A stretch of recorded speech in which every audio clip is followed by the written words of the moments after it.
Ces leaders l'ont fait, mais ils ont fait les Sciences Po. Ces vieux leaders, Alpha Condé, 1970, il faisait partie de l'agression. Il a été condamné par Sékou Touré à contumace. Feu Général Lansana Conté, il a été condamné ici, devant nous. Et c'est le plus rusé. Pourquoi il est rusé et méchant? Il a laissé les autres leaders ici. Il est parti aux États-Unis. Et donc, Dalin est resté, Jean-Marie Doré est resté, Fall est resté, si j'ai bonne mémoire. Oui, il était là. Sidia est resté. Mokhtar, le jeune. Mokhtar, il est resté, lui il est parti. Pourquoi il a fait? Il est très rusé. Il a fait pourquoi? Parce que il sait que s'il y a la justice, de près ou de loin, si ces hommes-là ont tiré, ces hommes ont tiré.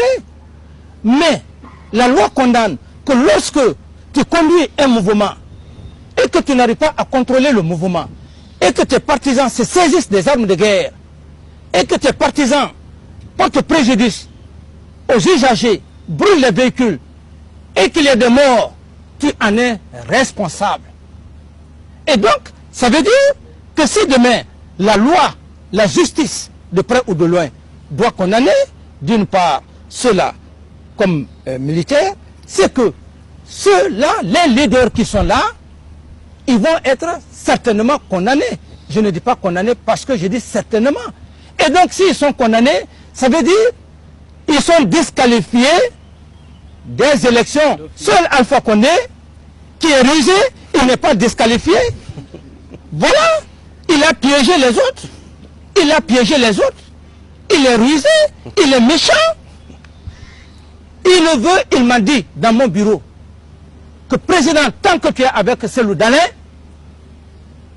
il a même qualifié de voleur de ceci, de cela. Il dit, tant que tu es avec lui, je ne viendrai plus dans ton bureau. Fall me l'a dit, sur l'honneur, dans le bureau du ministre de la Défense, que ton bonhomme, ton voleur est venu tomber dans ton filet. Ils m'ont fait la guerre à cause de Cellou Dalein ici. Eux tous disaient de procéder à l'audit pour éliminer Cellou Dalein. J'ai refusé parce que je suis très réfléchi. Je me suis dit que le système de Machiavel, en ce moment, comme maintenant on parle, on aurait dit que le capitaine Dadis a créé l'audit pour éliminer Cellou Dalein. En ce moment, eux, ils font face à moi. Donc je me suis refusé. Ici, la presse en a parlé. Le programme d'audit est en cours. Voilà, un autre événement vient tomber. Il laisse ses collègues. Pourquoi ne pas rester?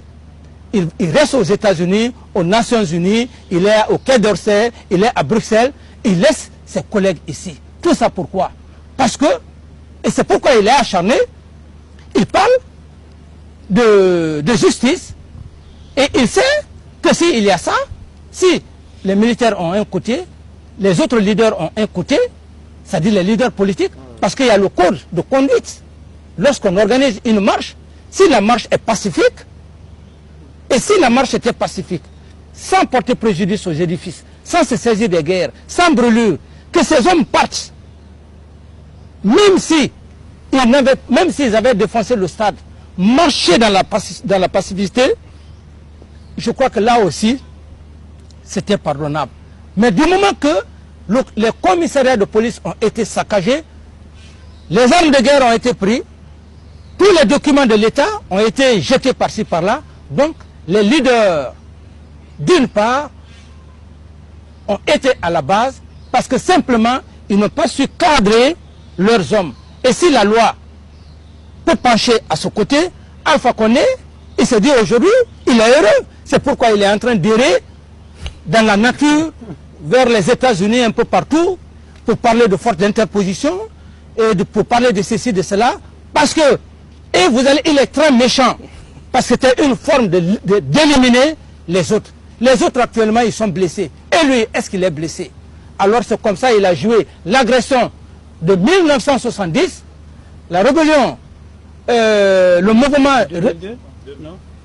2000 1970, l'agression portugaise contre la Guinée, il était au large. Et le mouvement 2002, 2000, la rentrée des rebelles tout au long de la frontière, il a été arrêté, il a été jugé par le tribunal d'ici. Il a été condamné. Et donc, il est habitué. Voilà que ce troisième événement, il s'est échappé parce qu'il en a de l'expérience. Mais une expérience méchante, dangereuse contre sa nation. Président, un homme qui a un casier judiciaire aussi important, il a un casier judiciaire. Il n'a pas eu l'amnistie. Il a été gracié. Mais il a été gracié. Oui. Nous sommes dans un régime d'exception. Nous sommes dans un régime d'exception parce que c'est un habitué de fait. Et ce qui vient de se produire, la loi peut le condamner. Alors, mais cet homme qui est assis, il faut que vous cherchiez, il faut que le peuple cherche. Il est en train de raconter des bobards. Il parle tantôt de forestier. Je suis forestier.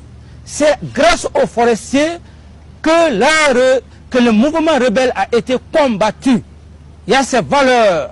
Ces valeurs, je les possède. Et tous les militaires en ont. Que tu sois maintenant. Ce n'est pas seulement les forestiers qui ont combattu tout au long des frontières. Les Peuls ont combattu. Les Malinqués ont combattu. Les Soussous ont combattu. Et donc, l'Afrique a ses valeurs. Alors quand il a fait allusion à tous ces facteurs, mais est-ce que les éléments qu'il est en train de parler, tout ça, c'est moi qui les ai incorporés dans l'armée? Donc c'est un homme qui a des faits habitués. C'est un habitué de faits. C'est un homme dangereux. Et voilà, aujourd'hui, ils sont dépistés. Il faut donc aller à l'extérieur, à l'Hexagone, aux États-Unis, fustiger l'image du CNDD. Et qu'est-ce qu'ils ont fait? C'était le système de Madagascar. C'est-à-dire, au moment où ils ont saccagé, les partisans ont saccagé les édifices, se saisir des armes de guerre. Pour eux, toute la population allait se soulever. Allait suivre. Allait suivre le mouvement. Il fallait quoi? Créer une insurrection? Une insurrection, la population se lève, et puis éventuellement peut-être aussi l'armée, et donc le départ du président, comme ils ont fait à Madagascar. Mais ils se sont levés, une bonne partie de la capitale, si ce n'est pas cette bretelle qui est restée, donc ils ont échoué complètement. Voilà le système machiavélique que ces leaders qui ont été piégés par leur patron Alpha Condé. Lorsqu'il a parlé, je ne l'ai jamais répondu. Oui. Un jour, il est même passé aux antennes. Il dit, le président Dadis, il est malade. Il m'a qualifié, il dit que je suis malade. Les gens m'ont demandé, j'ai dit non, laissez-le. Son âge, il est perturbé. Alors, c'est son fils qui est là. C'est nous qui avons véhiculé leur message à l'université. Alors donc, l'âge, j'ai dit laissez-le. Il a raison. Donc, il veut passer par tous les moyens, coûte que coûte, goutte que goutte. Si ce n'est pas le pouvoir, Alpha Condé ne sera jamais rassasié. Même si on fait une concession, vous dites à Alpha Condé d'être Premier ministre, il ne fera pas. Il ne le fera pas. 50 ans, il lutte à avoir le pouvoir. Donc il se dit que c'est sa dernière chance. Oui. 72 ans par rapport à cette génération. Alors, donc c'est pourquoi je ne l'écoute pas. Je ne l'écoute pas. Monsieur le Président, on a beaucoup parlé de politique, parlons un petit peu de vous. On vous connaît mal, hein. On vous connaît par les images qui nous arrivent de Guinée, mais vous, d'où vient cet temps? Est-ce que vous avez imaginé un jour dans votre parcours être à la place que vous êtes? C'est pour vous dire que quand je parle du destin, pourquoi j'ai appelé un de mes instructeurs et pourquoi j'ai parlé du ministre de la Défense? C'est eux qui nous ont donné les cours de commune de base, demi-tour droite. Je n'ai jamais pensé en commune de base. Non,